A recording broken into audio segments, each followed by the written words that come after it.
Hai, Assalamualaikum. Ketemu lagi dengan saya, Mama Jiva. Kali ini kita akan belajar tematik kelas 5, tema 4, sistem peredaran darah pada manusia. Sistem peredaran darah manusia adalah mengalirnya darah di dalam tubuh. Peredaran darah dalam tubuh ada dua, yaitu peredaran darah kecil dan peredaran darah besar. Peredaran darah kecil adalah peredaran darah yang dimulai dari bilik kanan menuju ke arteri pulmonalis, kemudian menuju ke paru-paru, dilanjutkan ke vena pulmonalis, kemudian kembali ke jantung serambi kiri. Inti dari peredaran darah kecil adalah peredaran darah dari jantung menuju ke paru-paru dan kembali ke jantung. Peredaran darah besar adalah peredaran darah yang dimulai dari bilik kiri menuju ke arteri besar atau aorta, kemudian ke arteri, menuju ke kapiler seluruh tubuh, dilanjutkan ke vena atas dan bawah, kemudian kembali ke jantung serambi kanan. Inti dari peredaran darah besar adalah peredaran darah dari jantung ke seluruh tubuh dan kembali ke jantung. Organ peredaran darah manusia adalah 1. Jantung, 2. Pembuluh darah, dan 3. Paru-paru. 1. Jantung. Jantung adalah organ tubuh manusia yang berfungsi untuk memompa darah ke seluruh tubuh. Jantung tersusun atas kumpulan otot-otot yang sangat kuat yang disebut miokardium.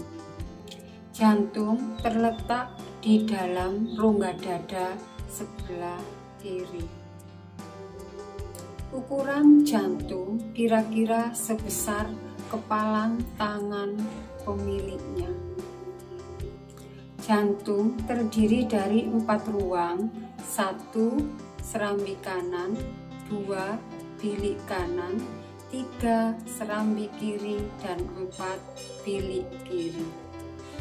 Antara bagian kanan dan kiri pada jantung dibatasi oleh sekat jantung yang disebut katup jantung.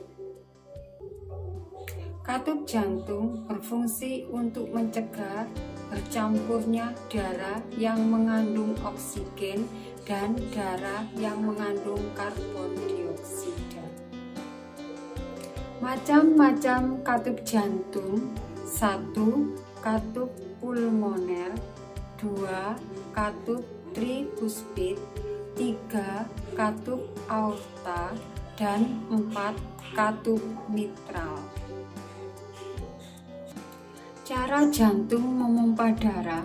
Pertama, jantung memompa darah dengan cara berkontraksi atau sistol dengan menguncup, dan relaksasi atau diastol mengembang berulang-ulang. Ketika serambi jantung berrelaksasi, darah dari seluruh tubuh masuk ke serambi kanan, sedangkan darah dari paru-paru masuk ke serambi kiri.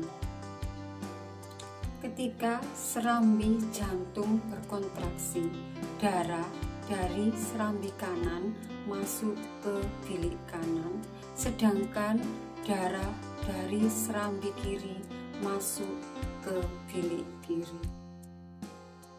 Ketika bilik jantung berkontraksi, darah dari bilik kanan menuju ke paru-paru, sedangkan darah dari bilik kiri menuju ke seluruh tubuh. Ketika darah mengalir dari jantung ke seluruh tubuh atau sebaliknya, darah berada di dalam pembuluh darah. 2. Pembuluh darah. Pembuluh darah merupakan saluran tempat mengalirnya darah dari jantung ke seluruh tubuh dan dari seluruh tubuh kembali ke jantung. Pembuluh darah ada dua jenis, yaitu satu pembuluh nadi atau arteri dan dua pembuluh balik atau vena. Pembuluh nadi yang paling besar adalah aorta. Pembuluh nadi adalah pembuluh yang membawa darah yang kaya akan oksigen keluar dari jantung menuju ke seluruh tubuh. Pembuluh balik adalah pembuluh yang membawa darah yang kaya akan karbon dioksida dari seluruh tubuh menuju ke jantung. Pembuluh nadi dan pembuluh balik bercabang-cabang. Ujung dari cabang pembuluh terkecil disebut pembuluh kapiler. Pembuluh kapiler sangat halus, berdinding tipis, dan berpori. Dalam pembuluh kapiler terjadi pertukaran dua zat, yaitu oksigen dan karbon dioksida. Panjang seluruh pembuluh darah manusia jika dihubungkan dari satu ujung ke ujung yang lain dapat mencapai sekitar 160.000 km. 3. Paru-paru. Dalam peredaran darah, paru-paru berperan sebagai penyuplai oksigen ke dalam darah. Paru-paru terdiri atas ribuan tabung bercabang, yang semakin ke ujung semakin mengecil, dan di ujung yang mengecil terdapat kantong udara atau alveoli. Masing-masing alveoli memiliki jaringan halus kapiler.